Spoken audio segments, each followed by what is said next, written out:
오늘 이렇게 여러분들의 얼굴을 뵈니 꼭 하나님의 얼굴을 보는 것 같습니다.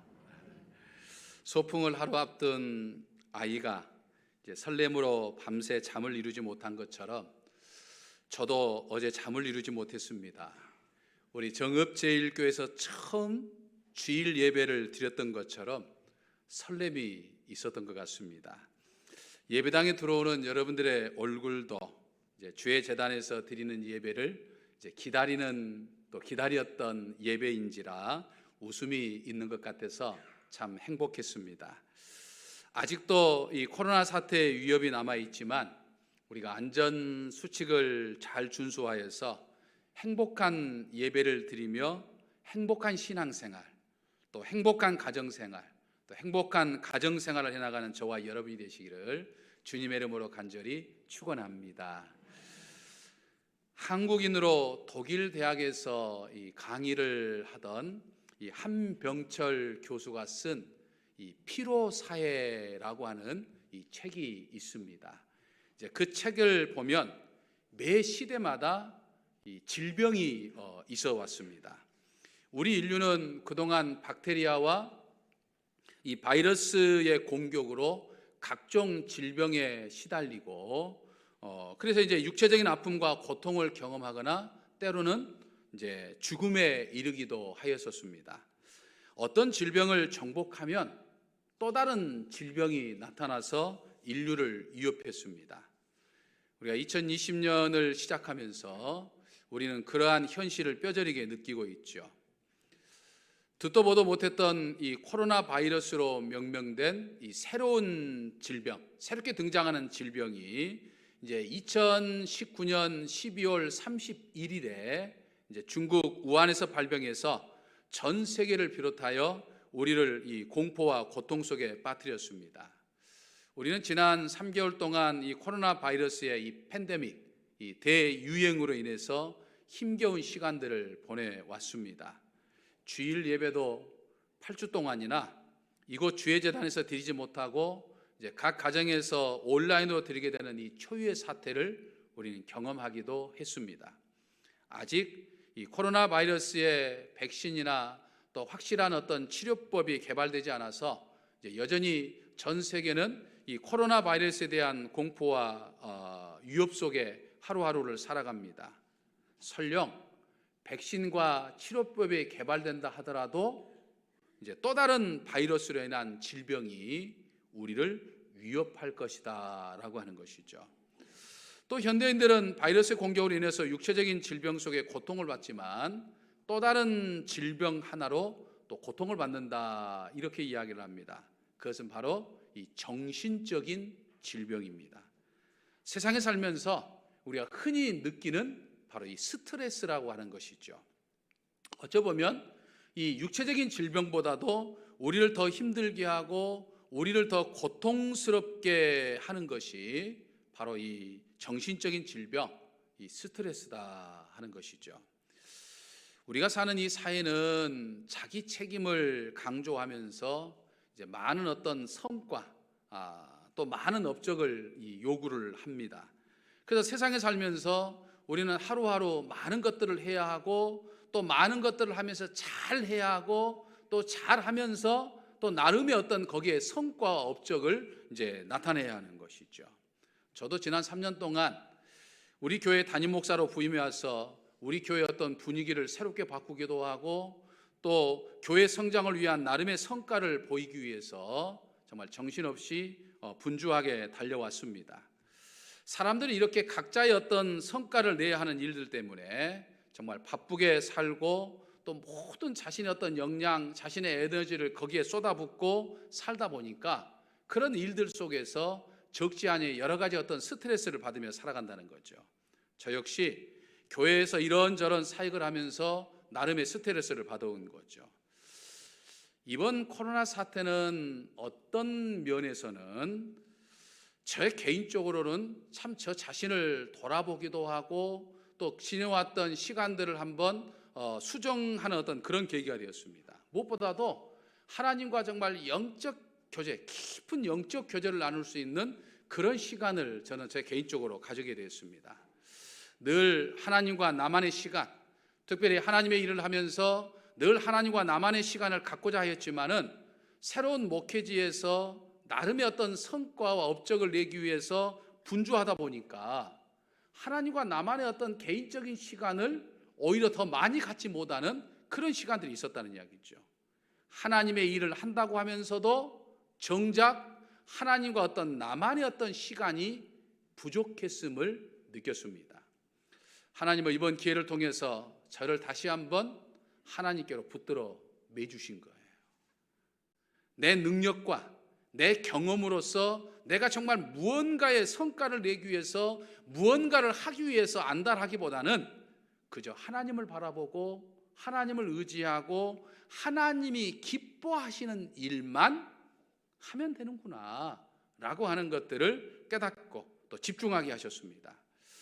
이렇듯 사람들은 많은 성과를 이룬 사람은 성과를 이루는 대로, 많은 성과와 업적을 이루지 못한 사람은 이루지 못한 대로 나름의 어떤 스트레스를 받으면서 살아간다는 이야기죠.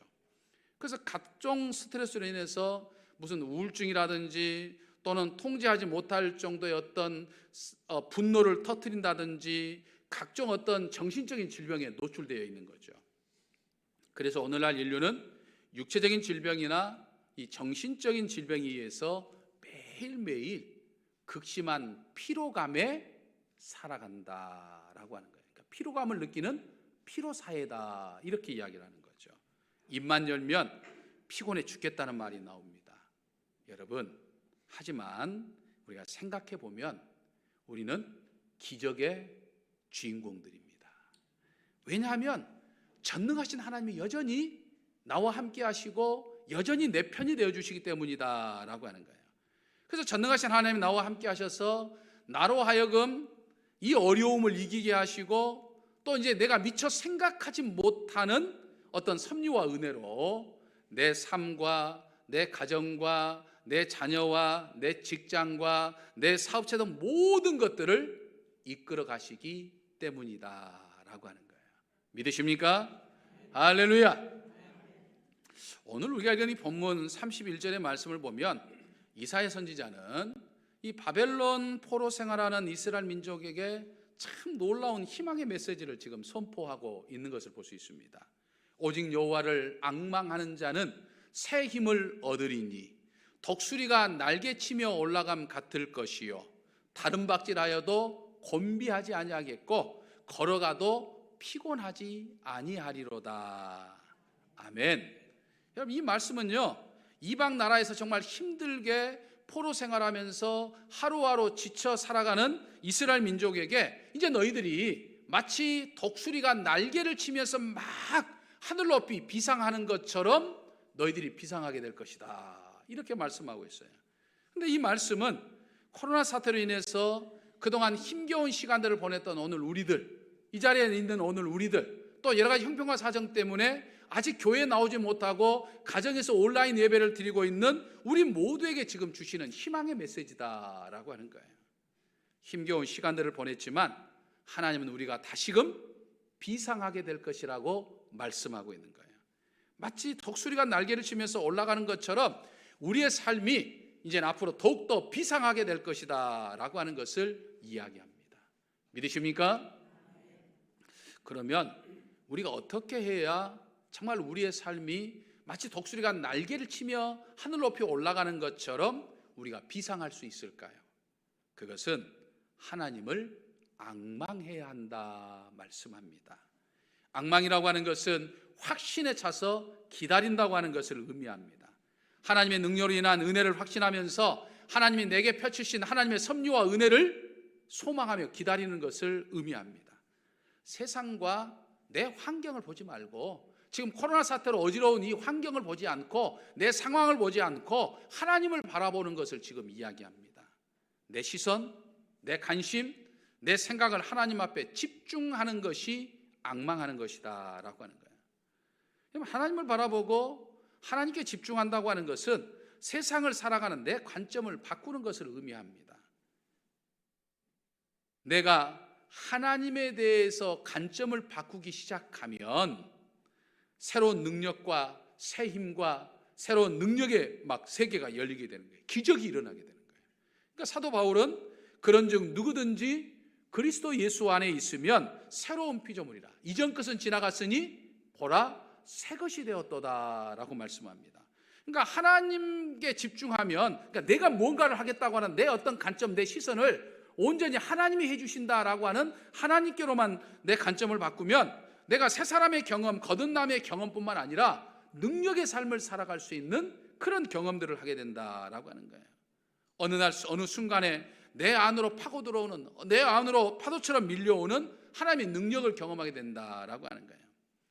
자기 자신을 생각하고 자신을 바라보고 자기 능력을 생각하며 살아가면 인간은 죽을 길로 가게 되어 있어요. 하지만 하나님께로 집중하고 하나님을 바라보고 하나님을 묵상하면 살 길이 열립니다.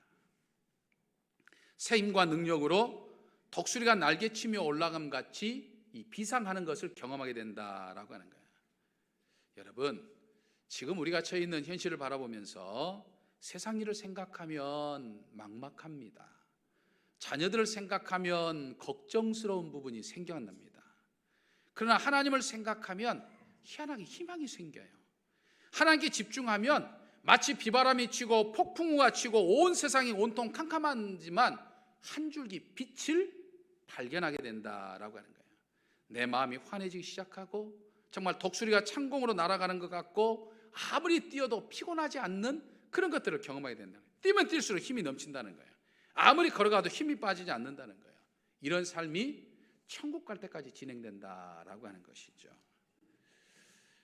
교회 사역을 할 때마다 다른 사람들은 안 돼라고 말해도 나는 된다고 말하게 됩니다.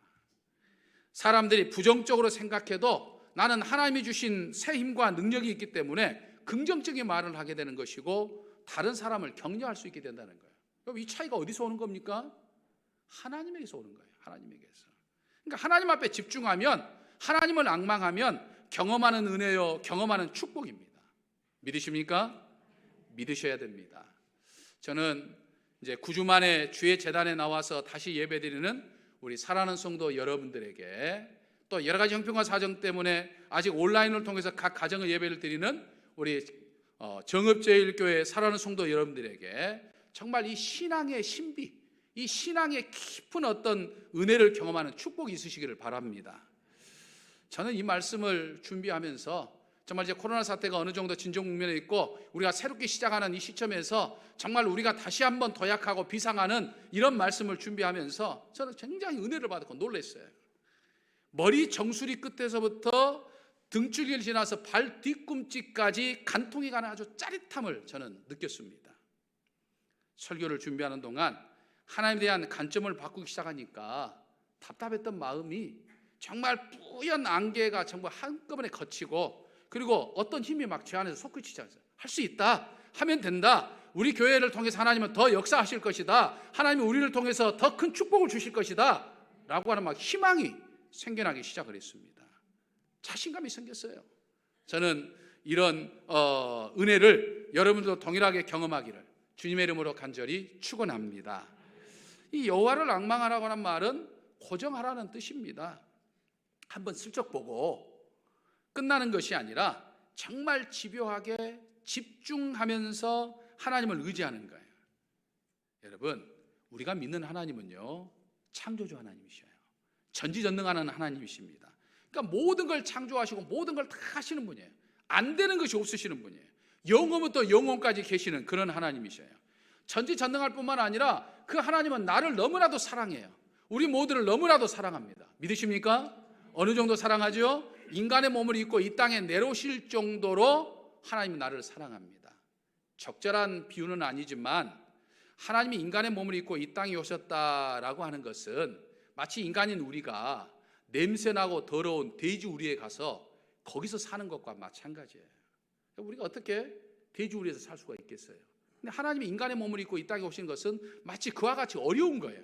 고통스러운 거예요. 힘겨운 거예요. 그럼에도 불구하고 우리를 사랑하셔서 인간의 몸을 입고 이 땅에 오셨고, 이 땅에 오셨을 뿐만 아니라 나를 위해서 그 십자가의 처절한 고통을 당하시면서까지 나를 사랑하신 분이 바로 우리 하나님이셔요.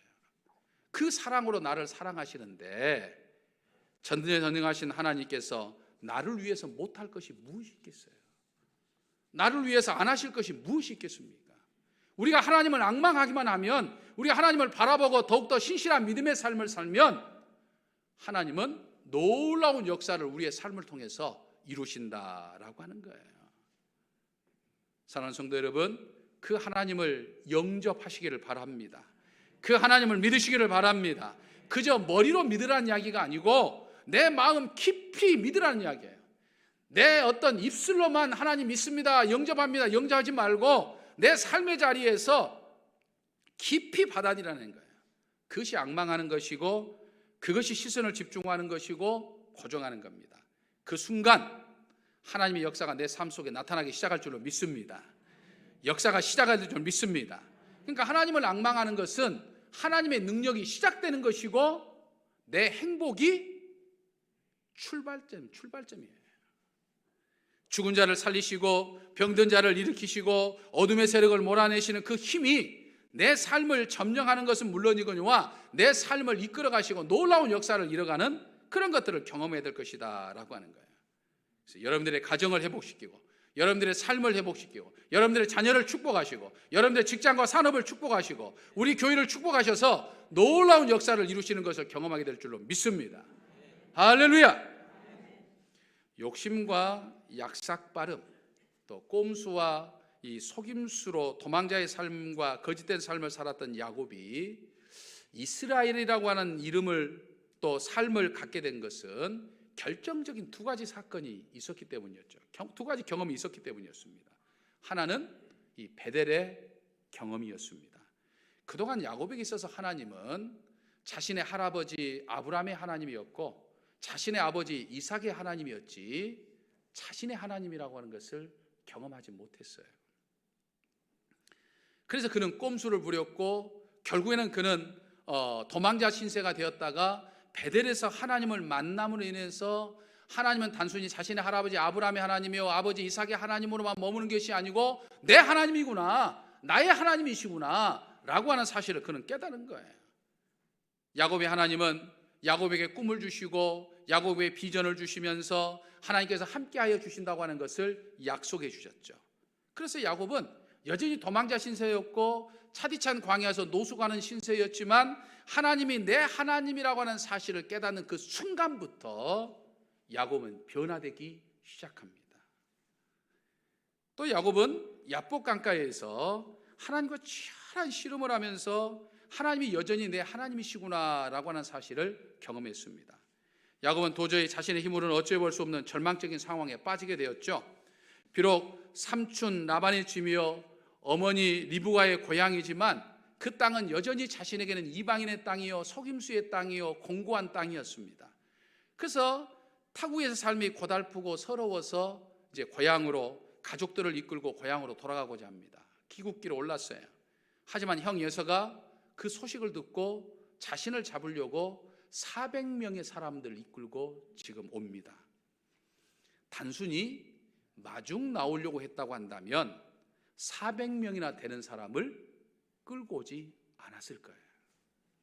20여 년이 지났지만 자신을 향한 형 에서의 분노가 여전하다고 하는 사실을 느낀 야곱은 충격을 받습니다. 두려움에 사로잡혀요. 심장이 먹는 것 같습니다. 어찌할 바를 알지 못해가지고 결국에는 가족과 가축을 여러 대로 나눠보내고 홀로 지금 야복 강가에 있습니다. 두려움 속에서 갈 바를 알지 못하는 답답함으로 이 야복 강가에서 치열하게 기도하던 중에 하나님을 만났죠.